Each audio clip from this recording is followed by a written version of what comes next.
수많은 사람들이 좋아했지만 동시에 분노했던 영담하는 월드컵에서 아직도 잊을 수가 없어요. 강철현 대 기생수. 거기서 이제 기생수가 올라가고 강철현이 떨어진 그 타임 스탬프에 제일 많이 달린 게 타차합니다. 그 깊은 탄식. 사실 강철의 연금술사가 좋은 만화라는 걸 누가 모르겠어요. 근데 저 개인으로는 기생수가 최고의 만화는 맞거든요. 사실 어떤 한 개인에게 최고의 만화라는 게 작품 자체뿐 아니라 내가 그걸 언제 읽었냐, 당시 내가 어떤 상태였냐 같은 게 되게 영향을 많이 주잖아요. 그 기생수를 처음 읽었을 당시에 저의 열정, 꿈, 작가로서의 어떤 이상 이런 것들이 막 컸으니까. 그리고 그때 강철현이 없었어요, 세상에. 저에게 개인적으로 기생수가 최고였는데 그럼 강철의 연금술사는 어떠냐? 직업 작가로서 바라보는 강철의 연금술사는 어떠하냐? 제가 전공생들 가르치는 교수 생활을 오래 했잖아요. 전공생들에게 제일 많이 하게 되는 말 중에 하나가 이 세상에 완벽한 만화는 없다. 이걸로 이제 용기를 주거든요. 하지만 굳이 꼽자면 강철의 연금술사가 현재까지 나와 있는 출판 만화 기준 가장 완벽한 만화에 근접한 작품은 맞는 것 같아요. 이런 얘기 많이 해요, 작가들이. 그러니까 만화뿐 아니라 거의 모든 분야가 인류가 발전하면서 평균 실력이 올라가잖아요. 뭐 원시시대 미슐랭 지금만큼 맛있겠어요? 뭐 연도 없었을 때니까. 그때는 스포츠, 건축기술, 뭐 뮤지컬, 연기, 뭐 모든 분야가 우상향을 할 거 아니에요? 그러니까 당연히 한 시대에 가장 잘 만든 만화가 있다고 쳐도 시간이 흐르면 그 만화의 발전력이 나올 수밖에 없거든요. 그런 측면에서 보자면 현재까지 나와 있는 수많은 출판 만화를 딱 보잖아요. 잘 팔린 만화 다 모아보면 어떤 한 구석이든 아쉬울 수밖에 없는데 강철의 연금술사는 가장 꽉 찬 육각형의 만화이긴 해요. 예를 들면 뭐 그림 쪽으로 가서 세세하게 따져서 캐릭터 조형, 디자인, 연출, 구도, 스토리로 가서 스토리 쪽을 보든 어느 쪽으로 가도 다 육각형이 엄청 큰 만화거든요. 진격의 거인 열풍 이후에 많은 분들이 막 배회하세요. 야, 이렇게 맛있는 것도 어디 없나? 그런 분들이 강철의 연금술사를 많이 드신다면서요. 그래가지고 저에게는 너무 익숙한 완전체 만화지만 설명회를 원하시는 분들이 있는 것 같아서 오늘 가져와 봤습니다. 지팔직곤이지 이런 대작은 또 설명회 하면 또 힘들거든요. 자, 이제 본격적인 내용 설명회를 하기 전에 요거 한번 보실래요? 제가 얼마 전에 친구 유튜브에 놀러 간 적이 있어요. 제 인생 책 하나를 설명회를 해달라 그래가지고 한 2시간을 거기서 떠들었는데 그 2시간 동안 떠드는 내용을 요 플라우드 노트라는 어플하고 기기를 이용해서 그대로 녹취하고 요약을 했거든요. 자, 오늘은 여러분 요 제품에 대한 광고가 들어와서 여러분께 소개를 해드리려고 합니다. 그러니까 이 플라우드 노트라는 이 제품이 대화하는 내용, 이 말하는 내용을 AI가 직접 텍스트로 변환을 해서 요약도 해주고 기록도 해주고 하는 AI 디바이스라고 보시면 될 것 같아요. 여기 핸드폰 뒤에다가 붙여서 쓸 수가 있고요. 여기 있는 이 오른쪽 버튼을 길게 누르면 회의, 강의, 대화, 바로 일반 녹음이 시작이 됩니다. 이렇게 녹음된 내용이 보시면 이렇게 텍스트로 변환이 되고요. AI를 이용해서 이렇게 요약도 해서 요약한 내용들을 가지고 챕터를 나눠주고 주제를 요약해주고 이런 식의 어떤 기기라고 생각하시면 될 것 같아요. 제가 한 몇 주 정도를 요거를 써봤어요. 보내주셔가지고. 근데 아시다시피 제가 말을 엄청 많이 하지 않습니까? 강의할 경우도 되게 많고 설명회를 해야 된다거나 말을 엄청 많이 합니다. 근데 이게 예전에는 제가 일일이 녹취를 이제 풀 시간이 없어가지고 그냥 녹음기 켜놓고 회의 끝나면 그냥 외주를 줘서 이렇게 녹취를 글자로 풀었던 적이 많이 있었는데, 근데 요즘엔 이제 뭐 각종 AI들이 이런 식으로 음성을 텍스트를 변환시켜주는 걸 좀 많이 하잖아요. 근데 조금 아쉬웠던 게 다른 기기나 서비스는 텍스트 변환할 때 약간 오타율이나 오동률이 좀 있었던 것 같은데 이 기기는 그 지점에 있어서는 굉장히 편하더라고요. 훨씬 더 오타율, 오동률이 낮고 좀 정확했던 것 같아요. 그리고 이 부분이 진짜 신선했는데 요거는 제가 다른 AI 서비스에서 아직 본 적이 없었는데 이런 식으로 요약까지 다 끝내놓고 나서 마인드맵을 그려주는 게 너무 신선했어요. 이 마인드맵을 그려준 그림 자체로 한눈에 볼 수 있는 거죠. 내가 지금 2시간 동안 얘기를 했는데 대충 어떤 주제를 얘기했고 요 얘기가 어디까지 흘러갔다라는 걸 마인드맵처럼 수형도 이 트리 구조로 보여주니까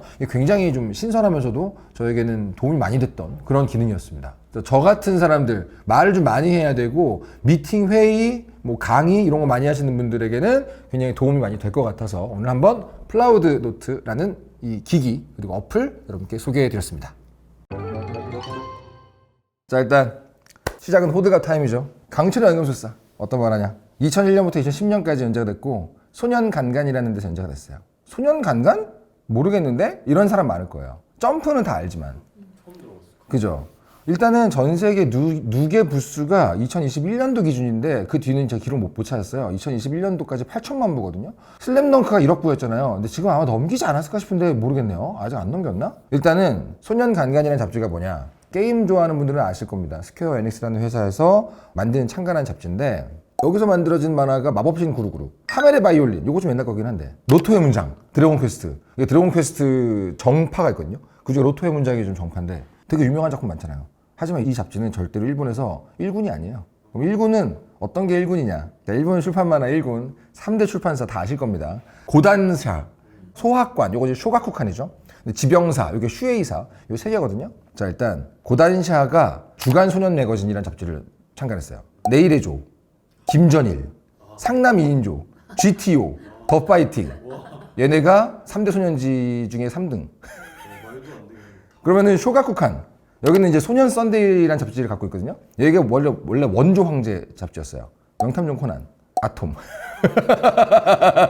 일단 데즈카 오사무가 여기 작가고요. 철인 28호의 요코하마 미스테루 삼국지 그리신 분, 그분도 여기 작가시고, 람마의 분엘과 이누야샤의 다카하시 루미코도 여기 작가님이고, H2의 아다치 미츠루 여기죠. 엄청나죠? 여기도 어마어마하잖아요. 지금 황제는 누구냐? 슈에이샤의 주간 소년 점프입니다. 다 아실 거예요. 점프하면. 자, 소년 점프 현재 1위 우정 노력 승리가 이제 슬로건이죠. 여기 잡지 그냥 쭉 읽어볼게요. 여기 작품들 마징가 제트, 닥터 슬럼프, 조조의 기묘한 모험, 드래곤볼, 슬램덩크 유유백서, 원피스, 나루토, 헌터헌터. 원납을 다 여기에요. 원납을 3개가 다 여기에요. 데스노트, 하이큐, 주술회전, 체인소맨, 귀멸의 칼날 다 여기에요. 이 잡지가 약간 이상하죠. 그러니까 3대 소년지가 이 정도예요. 소년 간간은 마이너예요. 좀 마이너. 물론 마니아들은 다 알지만, 근데 이 소년 간간이 위기에 빠졌을 때 월간 하가렌이 강철의 연금술사의 줄임말이거든요. 월간 하가렌이라 불릴 정도로 이 강철의 연금술사가 소년 간간을 잡고 끌어올린 작품이에요. 일단은 이 3대 잡지사에서 연재된 게 아닌데 누적 8천만 부? 이 작품밖에 없어요. 이 완결했던 때가 2010년. 그때 전 세계에서 가장 많이 팔린 만화책이 뭔지 아시나요? 원피스. 그 다음이 강철의 연금술사. 완결해. 예. 권당 판매량이 원피스 빼고 제일 높았던 게 강철의 연금술사입니다. 상 받은 거 하면 끝도 없고, 근데 애니메이션도 이제 이게 굉장하죠. 이 애니메이션 제작사 본즈도 사실은 이 작품 때문에 유명 제작사가 된 거고, 일단은 뭐 등가 교환이라는 그 밈을 만들어낸 작품이고, 한국에서는 금속노조, 강철노조라고 부르는 팬덤이 존재하지 않습니까? 말이 안 되는 작품 맞아요. 얘는 완전판이네. 오리지널판 하나가 완전판 둘 다 갖고 있으면 인정. 근데 이것만 갖고 있다? 그럼 이제 패션 오타쿠 취급받는 경우가 있는데, 저는 그런 거 따지지 않습니다만. 한 번은 짚고 넘어가야 한다. 이쁘잖아요, 되게. 자, 강철의 연금술사의 팬들은 지금 뭐 두근두근 하실 거예요. 일단 작가가 진짜 소년지 주인공 같은 사람입니다. 아라카와 히로무란 작가. 이 사람이 만화에 대한 어떤 그 뜨거운 꿈과 열정을 갖고 있는 소녀다. 그러면 그 사람들에게는 이 아라카와 히로무가 레전드 같은 존재예요. 그들이 쫓아가야 될 등. 룩백 같은 작품 보시면 거기 나오는 작가는 되게 조용하게 묵묵히 연습하고 그리고 막 이러잖아요. 아라카와 히로무 작가는 그렇지 않아요. 돌진하는 꿈돌이 그 자체인데, 본명 아라카와 히로미입니다. 홋카이도의 이 목장 겸 농장주의 딸인데, 목장에서 살았다는 게 되게 유명한 밈이에요. 본인도 이제 소 모양을 하고 있고, 낮에는 그림 그리다가 끌려가서 목장일하고 다시 와서 그림 그리고 끌려가서 농장일하고, 요런 어린 시절을 보냈거든요, 이분이. 근데 너무 외진 곳이기 때문에 극장이 없었대요. 극장이 너무 멀리 있어가지고 극장에서 보는 영화, 이 영화만 약간 짝사랑하듯이 절벽 위의 꽃처럼 여겼고, 그 외의 모든 컨텐츠는 미친 듯이 즐겼던 어린 시절. 그러니까 약간 컨텐츠 호더 느낌이 있어요. 모든 컨텐츠를 책이든 만화든 미친 듯이 많이 본 사람이라는 그런 기록이 있어요. 그 본인이 약간 꼽았던 어린 시절의 명작들이 약간 우메즈카즈 아세요? 일본 공포 만화의 대부. 아니면 이제 다카하시 루미코의 우르세이 야츠라, 이게 이제 시끌별 녀석들이라는 만화인데, 아니면 이제 삼국지 같은 거 고전들, 이런 것들을 맨날 보고 살았대요. 약간 활자 중독이 아니었을까 해서 의심을 하는 게, 신학기가 돼가지고 학교에서 국어 교과서를 딱 봤잖아요. 그럼 그 자리에서 국어 교과서를 끝까지 다 본대요. 다 읽는데. 순발력이 좀 약해서 수학을 못했다 뭐 그런 얘기 하는데, 꾸준함은 자기가 되게 좋았다. 그러면서 취미가 마라톤이고 국어 교과서 독파하기 뭐 이런 거예요. 이제 이분이 그런 목장에서 자랐으니까 당연히 농고를 갔겠죠. 이 농고가 은수저라는 요 아라카와 히로무 작가의 또 다른 작품에 되게 중요한 어떤 소재가 되는 시기였는데, 농고는 농가나 목장을 이끌어 나갈 후계자가 가는 곳이거든요. 그래가지고 이분도 그런 후계 문제가 있어가지고 한 7년 정도 고고등학교 졸업하고 나서 대학 안 가고 집안일을 했대요. 누가 봐도 얘는 목장주가 되거나 농가의 사람이 되거나 그런 느낌인데 본인은 속으로 계속 막연하게 난 그래도 만화를 계속 그리지 않을까? 만화가가 되지 않을까? 그런 생각을 하고 살았나 봐요. 근데 여기서 내가 진짜 인상적이었던 거. 보통 한국의 만화가, 웹툰 작가, 지망생들이 나 만화가가 되겠어! 그럼 제일 먼저 뭘 하는지 아십니까? 전공 어디지? 찾아봐요. 학원 어디지? 찾아봐요. 아라카와 히로무 만화가가 되기 위해 처음 한 일이 뭔지 아십니까? 슈퍼에 가서 펜촉을 샀어요. 그리고 만화를 그렸어 그냥. 펜대를 안 팔아서 자기가 쓰던 연필에다가 그냥 달아가지고 썼대요. 그러니까 이게 뭐냐면 잘하건 못하건 배워야겠다, 뭐 전공을 해야겠다 이게 아니라 만화가가 돼야지. 그래, 그래 만화 그려야지. 바로 그냥 만화를 그려버리는 거. 이런 사람이 보통은 작가가 됩니다. 왜냐면 그 열망이 두려움을 이기기 때문에. 근데 제가 본 엄청 많은 이 지망생들은 이 열망을 두려움이 이겨서 잘해야 되니까 학원, 아카데미, 전공 이거 알아보거든요. 근데 일단 당장 그리라고 내가 맨날 말하는 이유가 그거예요. 그래서 이제 낮에는 목장 일을 하고 밤에는 원고를 그리고 그러다가 이렇게 만화를 그리면 어떻게 됩니까? 만화가 쌓이게 되겠죠. 만화가 쌓이면 공모전을 내보고 싶어져요. 그래서 딱 본 거예요. 어디가 지금 제일 마감이 많나 봤더니 이제 스퀘어 에닉스의 에닉스 21세기 만화 대상이라는 게 딱 열린 걸 보고 너무 졸린데 상금이 200만 원이니까 목장 일하고 밤에 원고 그리다가 졸고 200만 원 이렇게 그린 거야. 보냈는데 몰래 집에서 몰래 그린 건데 이 친구가 팩스로 야 너 대상 너 상 탔대 이거 보내가지고 집에서 걸린 거예요. 근데 사실은 근데 부모님이 다 알고 있었다 이러면서 그 200만 원을 네 독립 자금으로 써라 하는 거예요. 그래서 그 200만 원을 가지고 이제 상경을 한 거죠.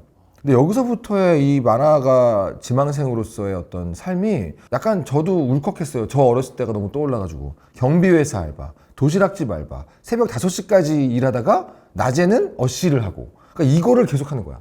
그러면서 시간만 나면 틈틈이 콘티 짜가지고 플롯 짜가지고 단편 만들어서 보내고 이 반복을 하는 거예요. 이분이 만약에 내 인터뷰 대상으로 오셨다면 그때 그 마음속에 있었던 감정에 두려움이나 불안이나 초조함이 없었냐고 너무 물어보고 싶어요. 보통은 그 기약 없다는 상황 때문에 힘들어서 못 하거든요, 이거를. 이분은 근데 자기가 장편으로 데뷔할 거야, 연재 작가가 될 거야, 이런 거에 대한 기대나 이런 거 없이 그냥 당연한 듯이 일하다가 오면 만화 그려서 보내는 게 일상인 거예요. 이걸 반복하다가 이제 강철의 연금술사라는 작품의 토대가 되는 어떤 단편이 나왔던 거죠. 그래서 생각보다 많은 분들이 강철의 연금술사면은 대중적인 만화니까 꼼꼼하게 다 내용을 다 파악하겠지 생각하지만 액션 중심, 러브씬 중심으로 연애 장면 중심으로 휙휙 넘어가는 사람들이 많고 실제로 꼼꼼하게 안 본 분들이 좀 많거든요. 그런 분들을 위해서 제가 세계관을 좀 설명을 해드릴게요. 원래 이 판타지라는 장르가 세부적으로 들어가면은 진짜 세세하게 분류가 되거든요. 분류 기준을 다 다루진 않겠지만 완전히 새로운 행성, 새로운 세계를 만든 경우가 이제 반지의 제왕 같은 거죠. 그리고 현실 세계의 일부를 차용해서 거기에다가 설정을 더하는 경우가 더 많아요. 뭐 예를 들면 정치 체계나 일상적인 모습, 물리 법칙 뭐 이런 것들은 뭐 그대로 현실 세계를 쓰고 거기다가 이제 뭔가 세계관을 좀 추가하는 경우가 많은데 강철의 연금술사도 이 케이스죠. 이런 경우가 장점이 많아요. 왜냐면 이 세계를 구성하는 어떤 뭐 법칙에 대해서 학습해야 되는 그 피곤함이 좀 적죠, 아무래도. 기본적으로 세계 지도는 이렇습니다. 동쪽에는 이제 싱이라는 나라가 있죠. 약간 동방 느낌의 좀 신비로운 싱. 그리고 서쪽에는 크레타라는 곳이 있고, 북쪽에는 딱 봐도 이제 러시아 같은 느낌의 드라크마라는 나라가 있고, 남쪽에는 이제 아에르고라는 느낌, 유럽 느낌인데, 이거 아에르고가 있는 그 가운데 부자연스럽게 동그란 땅이 있어요. 이게 좀 의미심장하죠?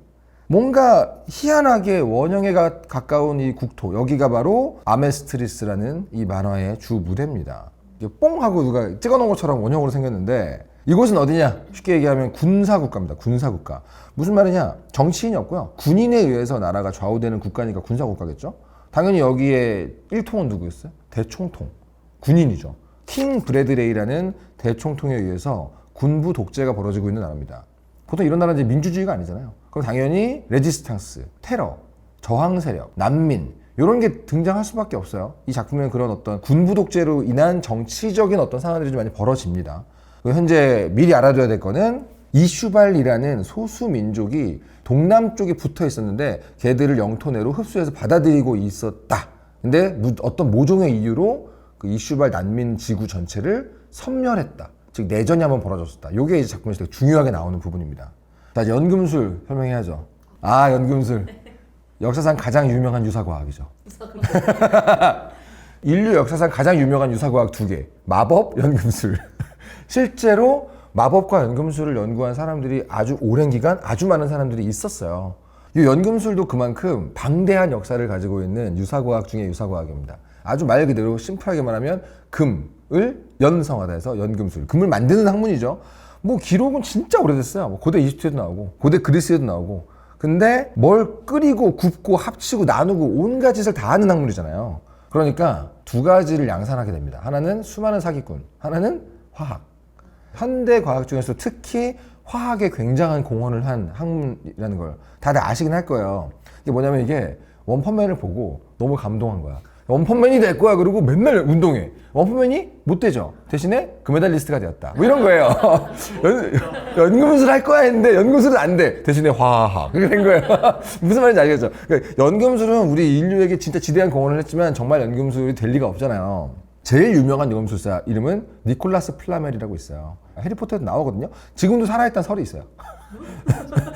뭐 신비주의 학파, 그리고 뭐 신지학, 뭔가 오컬트스럽고 신비로운 그쪽을 연구하는 사람이라면 니콜라스 플라멜은 다 알거든요. 자, 이 연금술에서 가장 중요한 개념은 현자의 돌이 있죠. 철학자의 돌이라고도 부르고, 해리포터 1편 제목 아시죠? 해리포터와 마법사의 돌, 소서러스 스톤, 요게 현자의 돌.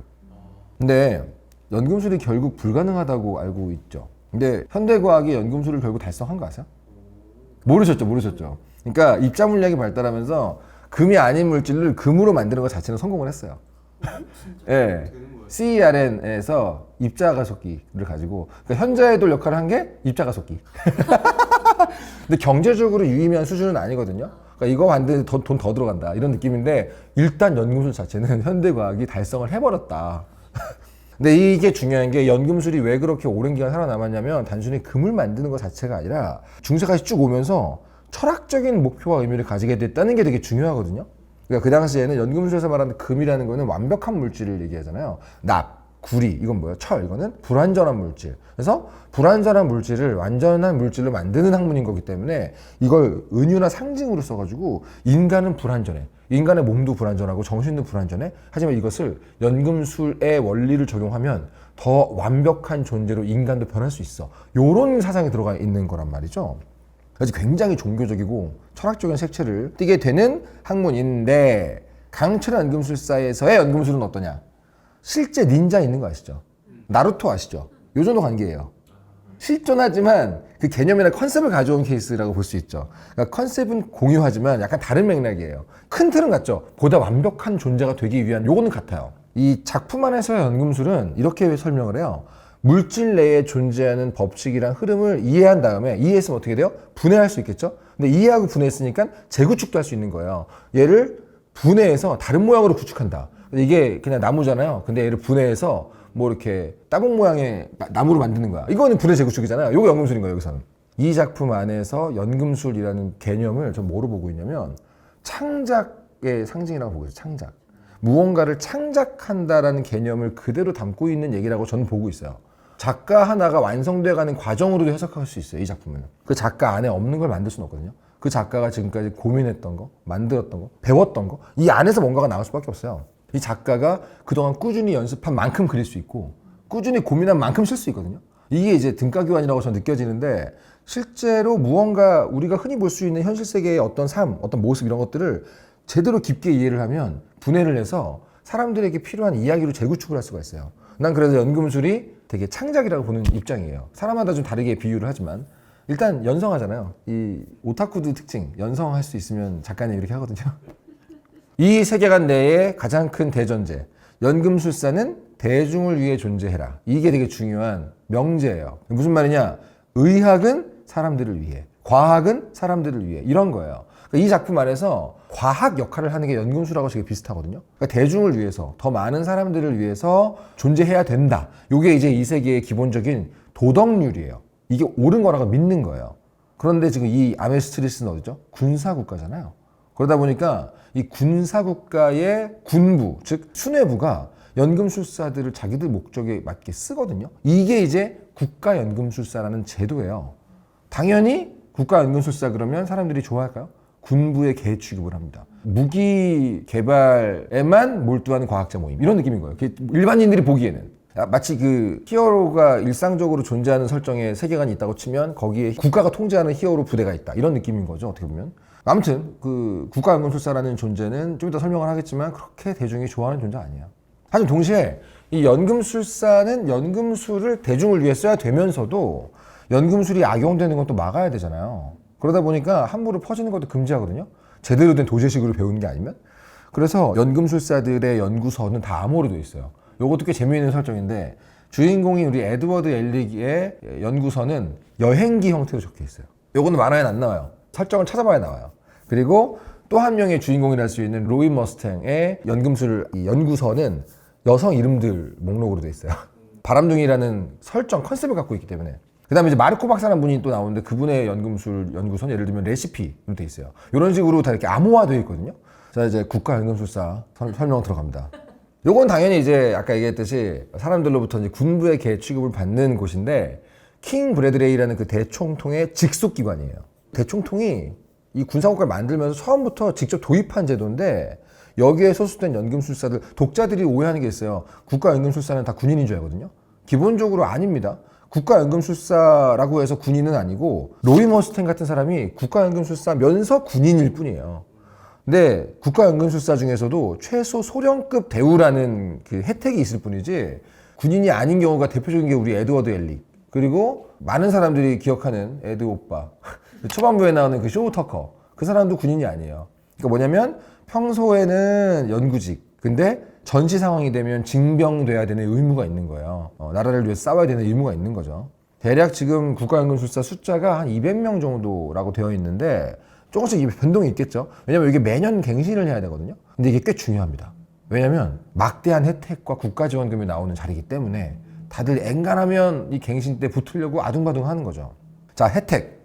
군사국가에서 대총통하고 사전 약속 없이 만날 수 있어요. 요거 꽤 크죠. 명예욕 있는 사람에게 아주 크죠.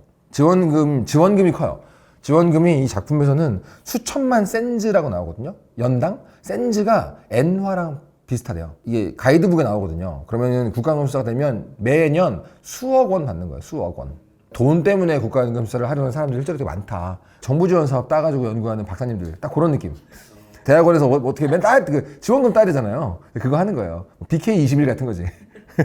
당연히 이러면 의무가 있겠죠. 아까 얘기했던 그 전시 상황이 되면 무조건 전쟁에 참가해서 나라를 위해서, 군부를 위해서 일을 해야 된다. 이게 제일 큰 의무예요. 근데 군사국가잖아요. 전쟁 상황이 자주 있어요. 그리고 강철의 연금술사 세계관 안에서 아까 얘기했듯이 연금술은 우리에게 과학과 비슷한 거니까 과학을 가지고 있는 나라랑 과학이 없는 나라랑 전쟁을 하면 어떻겠어요. 완전 비대칭 전력이잖아요. 그러니까 이 국가연금술사는 기본적으로 비대칭 무기에 해당하는 거예요. 로이 머스탱 같은 사람들은 전술 핵 수준인 거예요, 거의. 국가연금술사 금지 항목. 금 연성하면 안 돼요. 경제 파탄, 그죠? 인체 연성하면 안 돼요. 사람 만들지 마라. 이 두 가지거든요. 여기 나오는 이 국가연금술사 중에 이제 제일 유명한 게 당연히 강철의 연금술사. 동생은 알폰스 엘릭인데 동생은 국가연금술사가 아닙니다. 형만, 에드워드 엘릭만 국가연금술사고 이 국가연금술사들은 다 두 번째 이름을 받거든요. 주인공은 강철로 된 팔, 의족을 갖고 있기 때문에 강철 이렇게 부르는 거야. 그 다음에 이제 불꽃의 연금술사. 불꽃 쓰겠구나. 호환의 연금술사 뭐 쓸 것 같아요? 호환의 연금술사. 호환. 팔. 예. 이게 이제 암스트롱이죠. 엄청 많아요. 근데 이런 건 이제 내용 설명하다가 필요하면 그때그때 설명하도록 하겠습니다. 이제 또 설명할 거 많다. 오토메일. 오토메일 설명해야 돼. 그냥 틀어놓고 라디오처럼 들으시면 그런 게 있는 세계구나. 이렇게. 요 세계관에 재미있는 이야기는 이제 뒤에 나오고 하나하나 알아두면 좋을 이 강철현 세계의 어떤 세계관 요소 얘기하는 중입니다. 오토메일은 강철현 세계관에서의 의수의족이에요. 말 그대로 의수의족인데 원래는 메일 하면 그거 아세요? 그 중세 판타지 보시면은 두 가지 종류의, 원래는 더 많은데 가죽으로 된 갑옷이 있고 플레이트 갑옷이 있고 메일 갑옷이 있어요. 그거 아시나요? 체인 메일 갑옷 그러면은 체인으로 되어 있는 갑옷이거든요. 근데 오토 메일인데 사실은 메일이 아니고 플레이트죠. 근데 어감 때문에 아마 오토 메일이라고 하는 게 아닌가. 우리 현실 세계에 있는 의수나 의족이 아니라 기계 장치를 넣어서 만든 사이보그 같은 그런 느낌이거든요. 근데 이제 외형은 SF 같은 느낌이 아니고 스팀펑크 같은 느낌인데 동력원 같은 게 어딘지 없어요. 그 약간 설정상 말이 안 되긴 하는데 그냥 연금술이 발전하면서 비약적으로 발전했다는 설정만 있거든요. 이 강철의 연금술사가 되게 재밌는 게 보통 세계관에서 컨셉을 잡을 때 많이 쓰는 게 있어요. 보통. 예를 들면 이 세계는 마법적인 세계야 라고 마법을 컨셉으로 잡으면 굉장히 유럽적인 판타지 느낌이 나죠. 근데 기와 무술이란 게 있어. 그러면 되게 동양적인 느낌의 판타지가 되죠. 그리고 약간 온갖 것들이 짬뽕돼 있어. 근미래에 기업이 정치를 대체했어. 그럼 뭐가 되죠? 사이버펑크.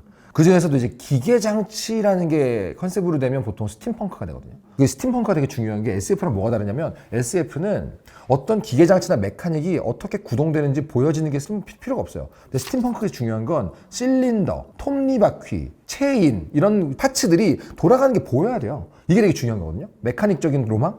사실은 그 연금술이라는 설정 자체도 독자적인 세계관으로는 마법의 세계관하고 붙어서 같이 쓰였던 거긴 한데 이 작품은 거기서 마법을 빼고 연금술만 전면으로 내세운 거잖아요. 이거 자체도 되게 독특한 거거든요. 근데 여기다가 오토메일이라는 설정을 넣어서 스팀펑크를 붙여버렸어요. 이게 장르적으로 독자적으로 존재하는 세계관을 믹스를 할 때는 좀 섬세한 작업이 필요해요. 왜냐면 자칫하면 난잡해질 수가 있어요. 뭐 스팀펑크랑 마법을 섞어? 그러면 정말 제대로 적재적소로 섞지 않으면 되게 난잡해지고 지저분해지거든요. 근데 이 작품은 정확하게 연금술을 메인 설정, 그다음에 스팀펑크는 서브 설정으로 딱 놔둬서 굉장히 어우러지게 잘 만들었다고 할 수 있는 거죠. 제가 보기엔 이게 콘텐츠 호더로 살았던 작가라서 감각이 너무 좋은 것 같아요. 너무 많은 작품을 보잖아요. 그러면 저절로 마음속에 생기는 감각이 이런 거예요. 아, 요 정도 비율로 섞으면 맛있겠지? 그러니까 아빠가 미슐랭 셰프야. 맨날 집에서 먹어. 그러면 기본적으로 미각이 발달하잖아요. 이 미각이라는 게 그냥 안 가르쳐도 당연하게 여기서는 설탕을 조금 넣으면 이런 식으로 생각 아니에요. 그러니까 저 어렸을 때 수박에다가 소금 쳐먹는 게 이해가 안 되거든요. 모르세요? 아, 저는 수박을 맛있게 먹었어요. 근데 어떤 책에서 수박에다가 소금을 솔솔 뿌려가지고 그 할머니가 애를 주는 게 나오는 거예요. 수박에 설탕 아니고? 근데 알고 봤더니 그 소금을 살짝 뿌림으로 해서 그 짠맛으로 해서 단맛이 확 올라온다는 거예요. 나는 그것도 너무 충격받은 거야. 아, 이런 세계가 있어? 근데 어렸을 때부터 아빠가 미슐랭 3스타였어. 그럼 어때요? 당연히 짠맛 좀 넣으면은 단맛 올라오는 거 아닌가? 이렇게 되는 거예요. 아라카와 이러면도 온갖 컨텐츠를 너무 많이 보니까 연금술 괜찮다. 근데 거기다가 근데 의수우족 스팀펑크 괜찮은데 이런 식으로 이거 가미하면 이거 이분하게 있겠는데? 이게 나오는 거예요. 마음속으로. 나는 그런 거라고 보거든요. 의수나 의족이라는 컨셉이 기본적으로 결손을 의미하잖아요. 뭔가 부족한 것을 의미하지 않습니까? 원래는 이 주인공의 몸이 어딘가가 불완전하다. 이런 약점을 함의하는데 그래서 보통 엄청 강력한 캐릭터가 의수나 의족을 하고 있잖아요. 그럼 그 모순적인 느낌 때문에 더 강해 보여요. 근데 제가 되게 감탄한 게 뭐냐면 이 주인공 에드워드 엘릭이 갖고 있는 오토메일, 의수와 의족이라는 게 어떤 상징을 갖고 있냐면 주인공이 저지른 과거의 실수, 주인공의 부족함, 주인공이 갚아야 될 원죄, 거기에다가 그걸 의지로 극복한 인물이라는 상징이 더해지면서 주인공이 자기 옷을 벗어서 이 오토메일을 딱 드러내는 순간이 모두 다 되게 멋있는 컷이 돼버려요. 근데 이거를 그냥 보면 모르는데 이 말을 듣고 보시면 그러네. 이 강철의 연금술사의 팔이 나올 때마다 항상 나오는 구도가 있고 이 팔을 달았을 때 맥락을 알고 나면 주인공은 자기가 저지른 큰 실수를 다 몸으로 짊어지고 걸어가는 존재고 그 엄청난 고통과 대가를 직접 내가 책임지는 존재다라는 상징으로 보이거든요. 그때부터 되게 멋있어져요, 이게. 드디어 본격적으로 엘릭 형제의 여정 시작하겠습니다. 동그랗게 생긴 이 아메스트리스라는 이 군사국가의 동쪽에는 리젠블이라는 마을이 있어요. 여기가 이제 이야기의 시작인데 이 리젠블에는 어떤 연금술사가 하나 살고 있었어요. 반 호헨하임이라는 연금술사 한 명이 살고 있었답니다. 그에게는 두 아들이 있었지요. 에드워드 엘릭 형과 알폰스 엘릭이라는 동생, 형제예요. 근데 이 아빠가 문제는 이제 양육 실패자예요. 거의 뭐 만화가 아빠 같은 존재. 맨날 연구실에서 연금술만 연구를 하고 밖으로 거의 나오는 경우가 없고 어딘가 모르게 좀 인간미가 없고 말도 없고 근데 아내는 또 굉장히 사랑하는 것 같은데 뭔가 좀 의문스럽고 속을 알 수 없는 남자라는 느낌이에요, 제 아빠가. 근데 어느 날 이 아빠가 갑자기 집을 나가요. 그리고 엄마는 울고 있어. 요게 이제 이 두 형제가 기억하는 과거의 아빠와 엄마였어요. 그러니까 어쩌겠어요. 이 두 형제는 아빠 없이 엄마를 자신들이 지켜줘야 돼 라는 느낌으로 이제 일찍 처리 들어야만 하는 그런 애들인 거잖아요. 근데 이제 아빠가 세계적인 락스타야. 그러면 집에 뭐가 많겠어요? 악기가 많겠죠. 아빠가 없어. 그럼 맨날 연주하고 있겠죠. 그렇게 또 이제 기타리스트가 탄생하는 거잖아요. 이 아빠란 사람이 맨날 연구만 하다 연금술사니까 집에 뭐가 많겠어요? 연금술 책만 있는 거예요. 그러니까 이제 이 두 형제가 뭐 놀 게 없으니까 아빠 서재에서 맨날 연금술 책 보면서 둘이 노는 거예요. 그러다가 책에 써있는 대로 그냥 따라해봤더니 연금술 연성이 돼버렸어. 이게 뭐지? 엄마가 보고 본인이네? 아빠가 만화가야. 아빠 자리에 있는 걸로 그렸더니 공모전에 붙어버렸어. 이런 느낌이에요. 얘네가 알고 보니까 둘 다 연금술적으로는 완전 천재 형제였던 거예요. 엄마는 이제 그거를 딱 보고 안 거죠. 어머나. 그러면서 너네 정말 너무 천재구나 이러고 칭찬을 한 거지. 근데 요 나이에 엄마로부터 칭찬을 받으면 어떻게 되는지 아시죠? 인생을 거기다가 바치잖아요. 어린 재능이 부모의 칭찬을 만나잖아요. 그러면은 어떻게 되냐면은 그 물을 아주 세게 틀어가지고 호스 들고 있다가 놓치면 어떻게 되죠? 이게 이제 칭찬을 만난 어린 천재들의 특징이거든요. 왜? 이들은 지금 엄마한테 칭찬받았죠. 순수하게 기쁘지. 연금술 재능이 있지. 근데 제대로 자기를 인도해줄 어른이 없죠. 이 상태인 거예요 지금. 이렇게 해서 이제 엄마 기쁘게 해준다고 막 인형도 연성하고 꽃도 연성하고 막 이러면서 귀엽게 놀던 그 두 형제에게 어느 날 청천벽력 같은 일이 생긴 게 엄마가 전염병에 걸려가지고 돌아가십니다. 두 형제의 입장에서는 오직 인생의 유일한 낙이 엄마인데 엄마가 죽은 거예요. 아빠 새끼 떠났고. 그러니까 어때요? 연금술이 너무너무 자기들의 일상적인 일이고 맨날 연금술로 뭐 만드는 게 일상이고 장난감 같은 형제에게 인생은 어떤 모습이었을까요? 그러니까 어떤 어린애가 3D 프린터가 집에 아주 옛날부터 있던 거야. 자기도 너무 능숙하게 쓸 수 있어요. 그런 애가 어느 날 컵이 필요해. 그러면 제일 먼저 떠오르는 게 뭘까요? 다이소 가야겠다. 이게 아니에요. 컵 만들어야겠다. 이걸 거 아니에요. 젓가락이 필요해. 젓가락 뽑아야지. 사는 게 아니잖아요. 그게 기본인 거잖아요. 마찬가지예요. 연금술의 천재인 형제가 늘 연금술을 일상적으로 쓰고 있는데 엄마가 너무 그리우면 어떨까요? 엄마를 만들고 싶겠죠. 물론 자기들이 지금까지 봤던 어른들의 책에서 인체 연성 금지다 써 있긴 했어요. 근데 아빠도 없고 주변에 어른들도 없고 그러면 그런 금지 조항이 눈에 들어오겠어요? 저 어렸을 때도 뭐 술 마시면 안 돼 맨날 들었거든요. 하지만 아무도 잡아주지 않으면 술 궁금하다 해 이렇게 되잖아요. 그런 것처럼 이 두 형제는 엄마를 만들어보자 될 것 같아. 그러면서 낮이고 밤이고 학교에서고 집에서고 맨날 인체 연성을 어떻게 하면 될까 논의를 하는 거예요. 근데 이 천재 형제에게마저도 인체를 연성한다는 거, 사람을 만든다는 건 너무나 어려운 과제였던 거죠. 그래서 틈만 나면 둘이서 연구하고 몰두하고 있는데 어느 날 이 형제가 살고 있는 리젠블이란 마을에 어마어마한 폭우가 쏟아집니다. 강이 막 넘쳐가지고 아주 위험한 상태예요. 보통 이럴 때는 막 대도시 같은 경우는 국가연금술사 와가지고 뭐 제방, 영원성 이렇게 하거든요. 근데 여기는 이제 깡촌이라서 그런 게 없단 말이에요. 근데 이 시기에 요 리젠블을 지나가고 있던 여행 중인 부부가 있었어요. 이 부부는 이즈미 커티스라는 여성하고 아주 우락부락한 근육질의 남성, 이 부부입니다. 이 이즈미 커티스라는 여성이 굉장히 호리호리한 몸에 기침을 계속하고 막 가끔 피도 각혈을 하고 막 그래가지고 어디 몸이 안 좋아 보인다 이런 느낌의 사람인데 사실 이 사람은 국가연금술사급의 연금술사였어요. 국가연금술사가 안 된 것뿐이지 어마어마한 연금술사였어요. 근데 이 사람이 현재 리젠블을 여행하다가 지금 강이 막 넘치는 거 봤잖아요. 그러니까 어떻게요? 이게 제방 해가지고 거대한 제방을 뿌앙 해가지고 연성을 해버리는 거 딱 보고 이 두 형제가 어때요? 오 대박! 저런 사람에게 배워야 되겠다. 그러면서 우리를 제자로 받아주세요 이렇게 한단 말이에요. 귀엽죠? 근데 이 이즈미 커티스가 되게 어이없어 하면서 뭘 하는 거야 꼬맹이들이. 나 제자 같은 거 안 봐도. 근데 애들 눈빛이 막 이글이글한 거예요. 그러니까 야 이런 거는 엄마 아빠한테 허락 받아야 되는 거야. 그러니까 엄마 아빠 없는데요? 필살기 쓴 거지 필살기. 그러니까 되게 복잡한 눈으로 봐요. 왜 요 어린애들을 복잡한 눈으로 봤을까? 요건 이 뒤쪽에 나오는데 결국은 이 고집을 엄청 부릴 것 같이 생긴 이즈미가 왜인지 모르게 이 두 형제를 데리고 알았다. 한번 테스트를 해보자 그럼. 그러면서 무인도에다가 이 두 형제를 딱 버려두고 여기에서 한 달 동안 생존해야 돼.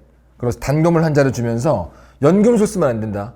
딱 한 달 동안 살아남으면 된다. 그러면서 요 말의 의미를 내가 해석하면 받아줄게. 그러면서 하나는 전체, 전체는 하나. 라는 문장을 던져주고 가버려요. 애들은 이제 이따 몇 살이냐면 10살하고 11살이에요. 10살, 11살이면 초 3학년 4학년이죠. 걔들을 무인도에 던져준 거야. 단검 하나 주고. 근데 이 무인도에서 거의 얘네가 그래서 죽음의 경계를 오가거든요. 그러니까 나중에 이 훗날 아주 요긴하게 활용하게 될 채술, 격투술, 생존술 이런 걸 여기서 이제 다 배우는 거예요. 야영술 이런 거. 이 무인도에서 그걸 다 익히고 어떻게든 먹을 거 잡아가지고 먹고 하는데 거기다 더해서 이제 이즈미 스승이 자기 직원 한 명을 이제 가면 씌워가지고 넣어서 이제 가면 쓴 괴한의 습격이라는 시나리오 이제 또 넣고 이런 식으로 해가지고 10살, 11살 지금 애 꼬맹이들인데 그러면서 얘네가 막 배고파가지고 막 도망다니고 먹고 울고 그러면서 말라가지고 완전 피골이 상접해가지고 막 쾌한 상태로 죽음의 경계에 막 서가지고 이렇게 있는데 그 안에서 죽어있는 어떤 동물 사체와 그걸 먹는 개미와 이 개미가 가져가는 걸 쫙 보면서 생명이란 뭘까? 뭐 이러면서 막 온갖 것들을 생각하다가 깨닫는 거예요. 나라는 개인과 이 전체라는 세계는 거대한 흐름 속에서 순환하고 있다. 내가 곧 세계고 세계가 곧 나다라는 어떤 철학적인 깨달음에 이제 삥 하고 관통된 거야. 그거를 딱 이제 딱 말해주니까 오케이 제자 합격. 이제부터 배운다. 그러면서 이제 이지미 커티스라는 어마어마한 연금술사에게 연금술을 배우게 됩니다. 근데 저 좀 궁금한 거 하나 있었는데. 네, 뭔데요? 그 이즈미 커티스가 무인도에 넣으면서 그 하나는 전체고 전체는 하나의 답을 구하라고 하잖아요. 근데 그게 이제 연금술과 어떤 관련이 있길래 그거를 깨달으려고 했을까? 그게 연금술이라는 그 학문에 근저에 깔려있는 철학이라고 보시면 될 것 같아요. 이 작품 안에서도 모든 것은 순환한다. 이 세계는 순환한다. 나와 세계는 별개가 아니고 이 세계가 곧 나고 나도 곧 세계다라는 어떤 철학적인 기본 설정값이라고 해야 되나? 그러니까 연금술 할 거면 그 의미를 네가 몸으로 깨닫고 체득을 해야 돼 라는 느낌으로 내준 과제가 아닌가. 그거를 띵 깨달았다가 갑자기 연금술이 되네 이런 얘기는 아니고 이제 이 학문을 쭉 연구하려면 연금술사로 기본적으로 갖고 있어야 돼 기본 설정값이다 이런 느낌이 아닌가. 근데 그걸 이제 초등학교 3학년 때 얘기하는 거예요. 야 그거 깨달아서 와라 이러면서. 근데 이지미 커티스가 어떤 설정이냐면은 연금술 실력도 어마어마하지만 전투 실력도 무슨 제이슨 본 같이 무슨 살인기계 같은 어마어마한 실력을 가진 사람인데 이게 이런 장르물의 일종의 클리셰예요. 주인공 짱쌤 하지만 주인공의 스승은 엄청 쌤, 더 쌤 이런 거거든요. 바람의 검심이라는 작품에도 주인공이 이제 거꾸로 된 역날검을 쓰고 있는 비천어검류의 고수 최강의 살수 이런 사람이잖아요. 근데 이 바람의 검심의 주인공 켄신의 스승이 히코 세이주로라고 있어요. 이 사람이 이제 어떻게 보면 세계관 최강자거든요. 히코 세이주로, 이즈미 커티스 이런 세계관 최강자라는 설정의 스승은 일종의 이 트럼프 카드로 치면 조커 카드 같은 느낌이에요. 얘네만 쓰면 게임 끝. 근데 쓰면 어떻게 돼요? 파워 밸런스가 안 맞잖아요. 그래서 작가가 일부러 설정을 넣어서 봉인하는 캐릭터예요. 예를 들면 바람의 검심의 히코 세이주로는 나는 이제 속세를 떠났으니까 자기 의지로 개입하지 않는다. 이즈미 커티스는 이제 아파요. 이런 식으로 약점을 주면서 밸런스 패치를 하는 그런 어떤 먼치킨 캐릭터들이라고 해야 되나? 근데 이제 이즈미 커티스 같은 경우는 후반부에 이야기 안으로 들어오게 되는 인물이긴 합니다. 자, 아무튼 두 형제 지금 속에 꿍꿍이가 있죠? 이 두 형제의 목적은 뭐예요? 엄마 만들자 이거예요. 엄마 뽑자 히히. 근데 아무도 모르잖아요 그거. 이제 이 이즈미 커티스가 연금술하고 격투술하고 생존술하고 이런 걸 본격적으로 가르치면서 틈틈이 인체 연성을 하면 안 된다네 이렇게 얘기하는 거예요. 그때마다 휙! 형제는 그거 배우려고 들어온 건데 지금. 근데 이 되게 재밌는 게 뭐냐면 보통 연금술사들의 설정이 연성진을 그려야 돼요. 그래서 연성진을 그려서 연성을 하는 거예요. 연성을 해야 할 때마다 이렇게 연성진을 그리는 게 좀 불편하니까 자기 손에다가 그리는 사람도 있고 장갑에다가 그리는 사람도 있고 그냥 그려두는 사람도 있고 문신으로 해두는 사람도 있어요. 근데 이즈미 커티스 이 스승은 너무 신기해. 연성진이 없어. 근데 딱 손을 이렇게 마주치는 것만으로도 이 몸이 지금 원이잖아요. 자기 몸을 연성진으로 만들어서 연성진 없이 연금술을 연성할 수 있는 사람이에요. 이 세계에서는 프리미엄 느낌이거든요. 마법으로 치면은 무영창 마법사 이런 거야. 다들 막 중얼중얼 스펠 외우는데 영창 안 하고 바로바로 막 마법 쓰면 되게 멋있어 보이잖아요. 그런 느낌? 이제 에드워드 엘릭 이 주인공이 스승님 너무 부러운 거야. 그거 어떻게 해요? 개쩐다. 스승님 저도 알려주세요. 그러니까 이즈미가 넌 안 돼 임마. 하면서 진리에 도달해 본 자만이 할 수 있다라는 알쏭달쏭한 말을 해줘요. 그래서 이제 에드워드는 뭐야 고인물만 가능하다는 뜻인가? 그러고 넘겨요 그냥. 그리고 시간이 흘러서 드디어 인체 연성의 날이 다가옵니다. 두 형제가 엄마를 다시 뽑는 날. 기본적으로 이 어린 시절의 에드워드 엘릭이 자신감의 상징이에요. 그러니까 자기가 재능도 있고 열정도 있고 호기심도 있고 심지어 이 행동력도 있고 하니까 나는 할 수 있어 라는 엄청난 그 뿌리 깊은 자신감이라는 게 있거든요. 물론 종이한 장차로 자만심이 될 수도 있지만 그런 애다 보니까 지금까지 여기 달려온 거잖아요. 이제 동생 알폰스하고 둘이서 장을 보러 가요. 엄마 재료 사자 이러면서. 이 인체의 재료가 되는 게 뭐 철분, 인, 나트륨 이런 게 있으니까 엄마 재료 장 보러 가가지고 준비를 하고 다 모아놓고 마지막으로 자기 형제 손 이렇게 탁 베가지고 이 피가 혼의 정보라고 해가지고 필요하대요. 탁 넣고 나서 드디어 이제 요 29날인가? 그럼 안 되지. 야, 엄마 나와라 빵 해가지고 인체 연성을 시작한 거예요. 근데 뭔가 심상치가 않아. 다들 책에서 야, 인체 연성은 금지야 라는 말만 써있지 하면 어떻게 돼? 라는 말은 안 나왔던 거예요. 근데 이 형제가 엄마를 인체 연성하는 순간 갑자기 리바운드. 이 리바운드가 뭐냐면 연성 오류로 인해서 뭔가가 합쳐지거나 이상하게 되는 거거든요. 갑자기 리바운드가 벌어지면서 동생 알폰스의 몸이 분해가 막 되기 시작하는 거예요. 에드는 그 옆에서 야, 알폰스 이러고 있는데 자기 왼쪽 다리도 막 분해가 되기 시작하는 거야. 그러면서 갑자기 딱 정신 차려보니까 에드워드 엘릭 눈앞에 거대한 문 하나가 딱 떠 있어요. 그 문 앞에 어떤 신비한 존재, 반투명한 존재가 딱 앉아서 씩 웃으면서 나는 세계이자 우주이자 신, 진리, 전체, 하나, 그리고 너야. 이러면서 자기가 딱 소개하는 거예요. 그러면서 아까 전에 에드워드 엘릭의 왼쪽 다리가 분해됐다 그러잖아요. 그 존재의 왼쪽 다리가 자기 다리로 탁 생기는 거 봐.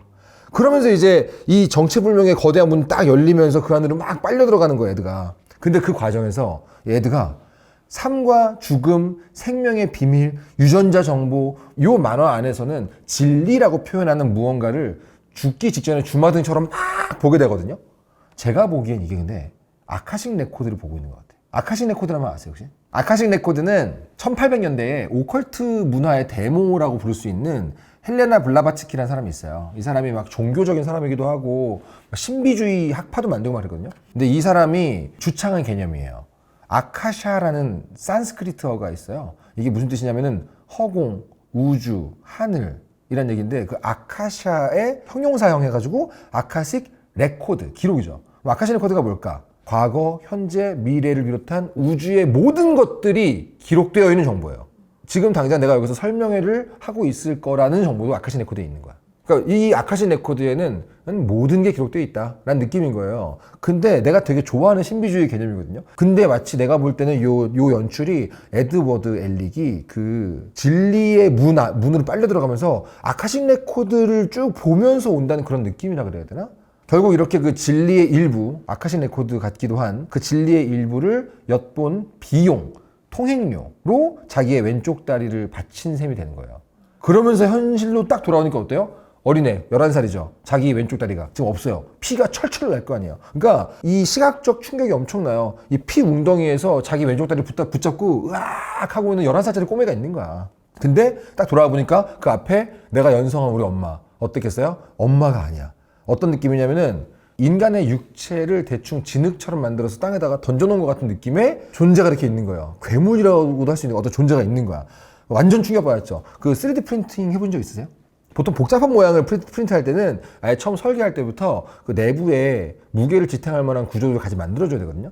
근데 그런 거 없이 그냥 만들잖아요. 딱 프린트 하잖아요. 처음에 밑단 만들어지다가 어느 시점부터 무너지고 망가지는 걸 눈으로 보면서 있어야 돼. 아, 어떡해! 막 이러면서. 그런 느낌의 엄마도 아닌 어떤 괴물이 연성돼 있고 자기는 지금 왼다리가 없잖아요. 근데 그 순간 딱 떠오른 거야. 나 왼쪽 다리 받치면서 거기 갔다 왔는데 아까 보니까 내 동생 알폰스 온몸이 분해되는 것 같았는데 딱 보니까 없어. 근데 지금 자기는 피가 계속 나. 갑자기 왼쪽 다리를 잘라버린 거니까. 막 몽롱하죠. 이 상태에서 어떻게 하겠어요? 동생을 찾아야 되는데 인체 연성 방금 했잖아요. 어떻게 됐죠? 엉망이 됐죠. 인체 연성은 방금 실패했으니까 동생의 영혼이라도 어떻게든 연성해보자라는 생각을 딱 하게 되는데 그때 에드가 스스로 깨달아요. 나 이제 이거 할 수 있게 됐다. 스승님처럼 이제 내 몸을 연성진으로 쓸 수 있는 존재가 돼버렸구나. 이지미 커티스 스승님이 말했던 진리를 엿보고 왔다는 게 이거구나라는 걸 한 번에 팍 깨달으면서 다시 연성 딱 해가지고 동생의 영혼을 연성하러 다시 아까 봤던 그곳으로 돌아가요. 그래서 걔가 다시 왔네? 보세요. 11살 애가 자기 다리 잃어가면서 갔다 왔잖아요. 근데 거기서 다시 돌아가가지고 내 동생을 되찾으러 왔다 그러면서 자기 오른팔을 받치고 동생의 혼만 데리고 돌아옵니다. 와, 그래가지고 그 혼을 거기가 지금 자기 아빠가 쓰던 방이었는데 아빠가 갖고 있던 그 갑옷 컬렉션 중에 하나에다가 자기 피로 연성해가지고 연성진 그려서 혼을 그 갑옷에다가 딱 안착시켜 놓고 이제 자기는 팔 하나, 다리 하나 없이 피 철철 흘리면서 쓰러져 있는 이 11살짜리 꼬마의 이 모습이 강철 연금술사에서 정말 임팩트가 강한 주인공의 어떤 전사라고 할 수 있죠. 와, 그러니까 정말 저는 다리를 잃은 상태에서 다시 돌아가서 팔까지 받치면서 동생을 데려왔다는 그게 이 주인공의 캐릭터성을 너무 강렬하게 만들어낸 것 같아요. 자, 이제 영혼이 안착된 상태의 갑옷, 얘가 동생 알폰스죠. 그리고 다리하고 팔 하나씩 잃은 게 지금 이제 에드잖아, 에드. 얘네는 지금 어딨냐? 피나코라는 할머니 댁에 이제 의탁하고 있어요. 피나코 할머니가 누구냐? 과거에 굉장히 유명했던 오토메일 장인, 의족 장인이었어요.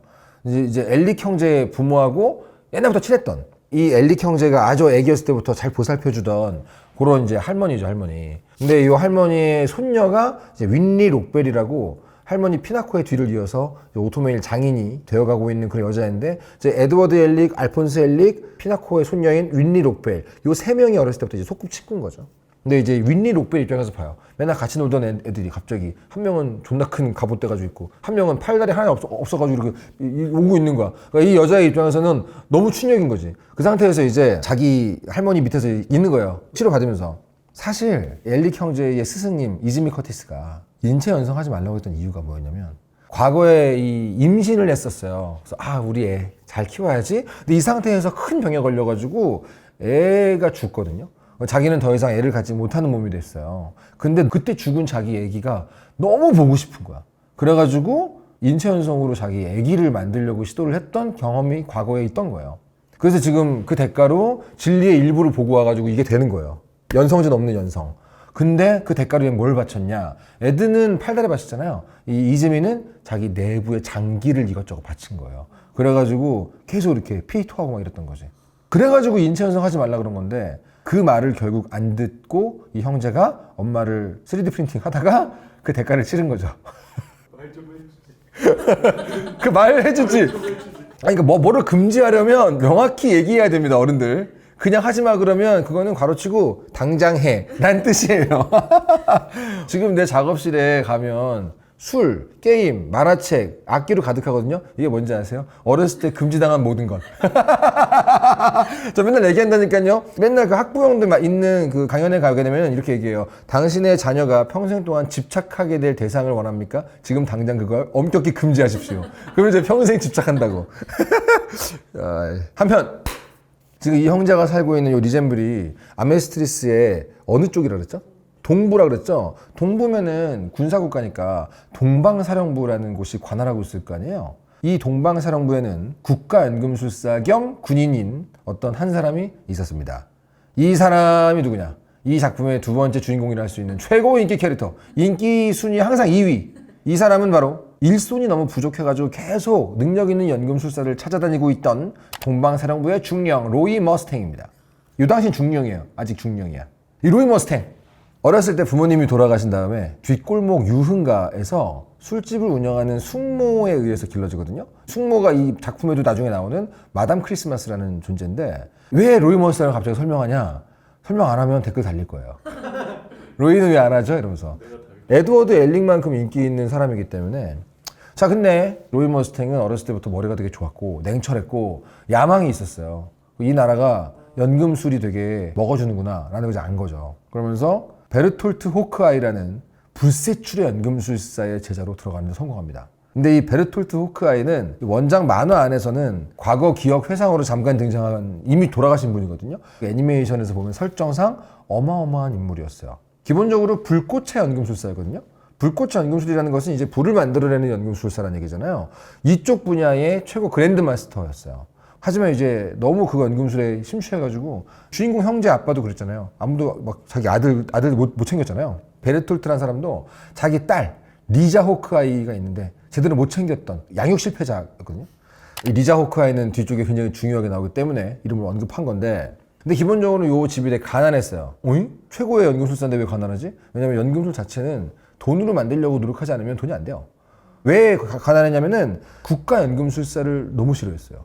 이 베르톨트가. 왜겠어? 군부의 개로 살기 위해 이걸 내가 연구하는 게 아니야. 이러면서. 그러니까 이제 자기 제자가 로이 머스탱인데 얘가 국가연금술사가 되는 게 좋겠어요? 싫겠어요? 너무 싫은 거야. 그래가지고 자기는 끝까지 국가연금술사 안 되고 이 가난 속에 살다가 죽거든요. 그러면서 이제 이 불꽃의 연금술의 마지막 비전, 천천히 전수하려고 그랬는데 결국은 자기가 가난 속에서 죽으니까 전수를 못했잖아요. 그래가지고 어쩔 수 없이 자기의 딸 리자 호크아이의 등에다가 문신으로 남겨놔요. 딸은 무슨 죄야, 씨. 안 아파 이러면서 이상한 사람 아니야. 근데 딸도 그냥 자기 아빠의 그 마지막 비전이니까 아마도 그냥 여기다 하십시오. 이렇게 한 것 같아요. 문제가 있는데 현재 세계관에서 불 관련 연금술 최고 그랜드마스터가 베르톨트 호크아이잖아요. 그의 제자, 하나밖에 없는 제자가 로이 머스탱이잖아요. 로이 머스탱이 현재로서는 불꽃의 연금술 최강자를 할 수 있죠. 근데 문제는 뭐냐면 이 불꽃이라는 게 전쟁터에서는 가장 막강한 존재가 될 수 있다는 게 였어요. 이 뒤쪽에서 자세히 설명할 아주 중요한 내전 중에 이슈발 내전이라는 게 있는데 이게 이 작품에 되게 중요한 의미를 띠거든요. 근데 이 이슈발 내전에서 젊은 군인 로이 머스탱이 얻게 된 별명이 바로 이슈발의 영웅이에요. 너무 많은 사람들을 대량살상할 수 있었던 존재이기 때문에 거의 약간 군부의 전술핵 역할을 그때부터 한 거죠. 이 이슈발 내전 때 기술적으로는 수많은 군중 속에서 딱 한 명만 탁 태울 수 있는 정도로 기술이 발전해 버렸고 얘는 정신적으로는 나는 수많은 사람을 죽였다라는 느낌에 완전 망가지는 직전까지 가는 그런 인물이다가 강인한 정신력 같은 걸로 좀 회복을 한 케이스인데 그 과정을 겪으면서 어떻게 되냐, 이 나라는 문제가 있어. 군사국가, 이 군부 독재는 문제가 있어. 내가 대총통까지 이 정점까지 올라가서 이 군부 독재를 없앨 거야. 이거를 마음속에 야망으로 갖게 되는 인물이에요. 그러면서 이 국가연금술사라는 이 제도도 재편할 거야. 다시 연금술은 대중을 위해, 군부 독재는 더 이상 없이 민주주의로 내가 저 꼭대기까지 올라가면 가능할 것 같아. 이런 생각을 하면서 굉장한 야망을 갖게 되는데, 제가 스토리 캠프에서 여러 번 얘기했잖아요. 주인공의 가장 중요한 자격, 주인공의 요건, 이거는 욕망이잖아요. 근데 욕망이 클수록 주인공에 가까워지고 단단할수록, 절실할수록 주인공에 가까워지거든요. 그러니까 이 로이 머스탱도 너무 주인공 같은 인물이 돼버리는 거예요. 그래서 거기다가 잡으세요. 잘생겼어요. 냉철한 성격이에요. 흑발이에요. 흑발에 냉철하고 잘생긴 날카로운 인물, 요게 계보가 있어요. 나루토로 치면 누구냐면 사스케. 하이큐란 만화에서는 카게야마. 슬램덩크에도 있어요. 누구죠? 서태웅이죠.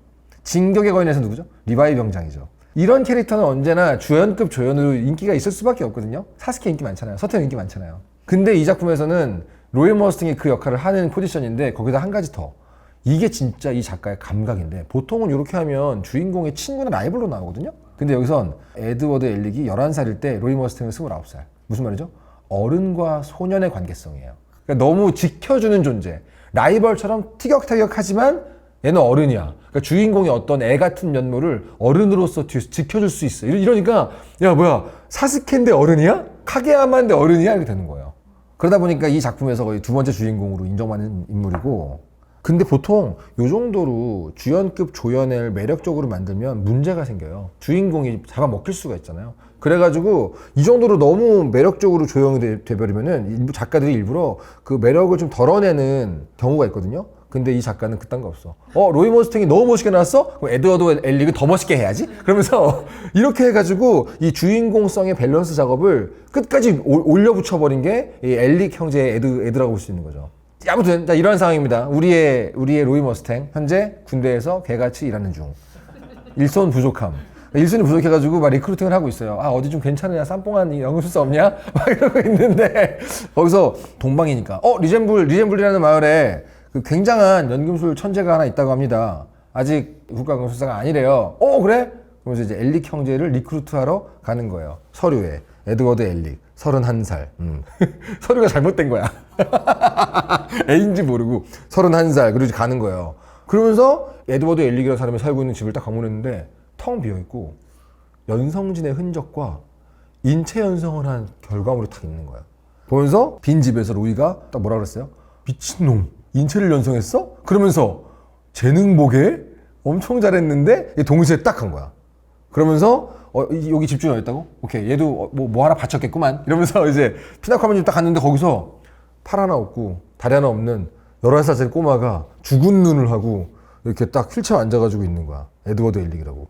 얼마나 충격이겠어. 로이 머스탱이 멱살을 잡고 인체를 연상하면 어떻게 꼬맹아 그러면서 추궁을 하는데 그냥 겁에 질려가지고 죄송해요, 잘못했어요, 이것만 반복하는 이 꼬맹이를 딱 보는 순간 너무 충격을 받아요. 아 맞다, 얘 너무 어린애지. 잔뜩 움츠러들어서 어른한테 혼날까봐 잘못했어요만 얘기하는 어린 꼬맹인데, 문제는 아까 그 미친 인체 연성질을 얘가 만든 거야? 그 정도 재능이야? 거기에서 이제 얘가 이 로이 머스탱이 어른의 마음, 꼬맹이긴 한데 어떻게 해야 되지? 뭐가 얘를 위한 길일까라고 고민하다가 이를 꽉 물면서 국가연금술 제도에 대해서 조용히 설명을 합니다. 멱살을 잡고. 그러면서 군부의 개가 될 거야. 하기 싫은 일을 해야 돼. 하지만 금지된 연구도 할 수 있어. 딱 그러면서 돌아가요. 그러니까 주인공의 본격적인 여정을 시작하게 만드는 인물이 로이 머스탱인 거예요. 이러니까 사람들이 로이 머스탱을 좋아하지. 그러면서 이후에는 이제 애들을 볼 때마다 다들 애들아 부르는데 그 강철이라 불러요. 어이 강철 이러면서 부르는 라이벌이자 보호자이자 어른이자 동료의 느낌. 그 말을 딱 들은 에드가 어땠을까요? 보세요. 에드워드 엘릭은 지금까지 뭐였냐면 아버지가 집을 나간 뒤에 동생이랑 독학으로 연금술을 마스터한 꼬맹이죠. 스승을 찾아가서 악바리로 성장을 했죠. 자기 힘으로 엄마를 연성했고 다리를 잃은 그 피운덩이 속에서 동생 데리고 오겠다고 팔까지 바친 11살이에요. 그러니까 얘는 뭐야? 의지, 근성, 노력의 화신이에요. 그냥 그 자체로. 그런 애가 로이의 근무를 딱 들었으니까 어떻겠어요? 죽은 눈에서 이렇게 불이 탁 붙는 거야. 그러면서 국가연금술사가 돼야겠다. 왜? 현자의 돌이라는 금지된 물품을 찾아서 나의 몸 그리고 내 동생 알폰스의 몸을 원래대로 돌려놔야겠다. 여기서 이제 탁 돌아간 거예요. 드디어 이제 스위치가 켜진 거지. 그러면서 이제 지금 본인이 얹혀 살고 있는 집이 누구냐? 과거 최고 레전드 오토메일 장인 피나코 할머니 아닙니까? 피나코 할머니한테 오토메일 달아주십시오. 이 오토메일이 어떤 거냐면은 엄청 건장한 성인 남성도 지옥의 고통을 느끼면서 재활훈련을 한 3년 정도 해야 되는 그런 거예요. 나 근데 이제는 이런 시술만 떠오르면 자꾸 포경수술 얘기를 하게 되는 증세가 생겼어. 남자들은 알거든요. 그 마취 풀릴 때 고통을 안단 말이야. 근데 그 고통을 3년 동안 당한다고 생각해보세요. 근데 이 어린애가 괜찮아. 팔다리 한 번에 부탁해요. 그러면 한 번에 더블로 가는 거야. 그리고 남들 어른들 3년 걸리는데 얘는 1년 만에 재활을 압축으로 딱 하면서 이 사람은 강철의 팔과 강철의 다리를 갖고 스승 이즈미 커티스처럼 연성진 없이 연성 가능한 프리미엄급 존재가 되어버립니다. 미친놈이죠. 그러면서 이제 로이 머스탱의 제안을 받아들여서 국가연금술 자격시험을 딱 가요. 근데 아까 얘기했잖아요. 무영창 마법사처럼 연성진 안 그려 그러면 오! 이 자식 프리미엄이라고. 왜냐면 그 뜻은 얘 진리 보고 왔다 이 뜻이거든요. 나 진리 보고 왔음 이 뜻이기 때문에. 그래서 이제 국가연금술사 이 자격시험 자리에 아까 얘기했던 그 이 군사국가의 최고 책임자 대총통 킹 브래드레이가 시차를 오는데 그 앞에서 11살 꼬맹이가 빵 해가지고 딱 하니까 바로 합격. 그러면서 이제 강철이라는 이름을 딱 하사받아가지고 국가연금술사 되죠. 작가의 설정에 보면은 12살이거든요, 이때가. 12살에 국가연금술사가 되는 거는 중학생 때 프로 바둑기사가 돼서 국가대표로 나가는 정도래요. 그러니까 불가능한 건 아니지만 그냥 그 세계 일장 이런 느낌? 이세돌이랑 비슷한 급인 거예요, 그 당시에. 그래서 드디어 이 운명의 날 10월 3일 옥토버 서드 이때 이 에드워드 엘릭은 돌아보지 않겠다라는 자기의 각오를 담아서 집을 싹 다 불태워버리고요. 자기 동생과 함께 자기 몸과 동생의 몸을 원상복구시키기 위한 이 현자의 돌을 찾기 위해서 아메스트리스의 수도인 센트럴로 떠납니다. 거기에서 4년 뒤 요게 이제 작품이 시작되는 현재 시점이에요. 동생 14살, 형 15살. 과연 이 형제의 여정은 앞으로 어떻게 될 것인가? 근데 이게 이제 두 형제의 여정인 건데 쭉 따라가다 보면 이 아메스트리스라는 국가가 뭔가 이상해요. 어딘가 이상해. 그리고 이 두 명은 그냥 자기들이 과거에 엄마 3D 프린팅 하려다가 그것 때문에 당한 이 과오를 원래대로 돌리기 위해서 그냥 현자의 돌 하나 찾고 싶었던 것 뿐인데 그 과정에서 이상하게 자꾸 자기들과 엮이고 얽히고 자기들을 방해하는 존재들이 나오기 시작해요. 걔네가 왜 그럴까? 이 나라에는 무슨 비밀이 있을까? 왜 군사국가였을까? 킹 브래드레이는 어떤 존재인가? 이 모든 것들이 이제 얽혀져서 벌어지는 장대한 이야기가 바로 강철의 연금술사 본편입니다. 벌써 끝났어? 진짜? 끝났는데요. 솔직히 개인적으로 지금도 약간 불안합니다. 이 정도로 대작인데 이제 기생수를 올렸지만 월드컵에선 이 강철의 연금술사가 저에게 얼마나 중요한 만한지 좀 느끼셨을 것 같고. 자, 오늘의 강철의 연금술사 설명회는 클라우드 노트를 켜놓고 한번 진행을 해봤는데 이런 식으로 요약이 되네요. 명장만화 월드컵 논란 및 기생수 대 강철의 연금술사. 요약 굉장히 정확하게 하는데요. 강철의 연금술사의 완성도 분석 딱 이렇게 요약을 해서 개조식으로 요약해서 딱딱 항목을 만들어주는 거 보면 굉장히 편리하죠. 저는 이렇게 서술식으로 말을 했는데 아주 일목요연하게 요약을 잘해준 것 같습니다. 자, 이렇게 클라우드 노트에서 감사하게 광고를 주셔서 오늘 영상 잘 찍어볼 수 있었고요. 요 뒤부터는 저도 이제 걱정이 됩니다. 또 몇 화가 나올지. 지금부터 한번 달려보도록 하죠.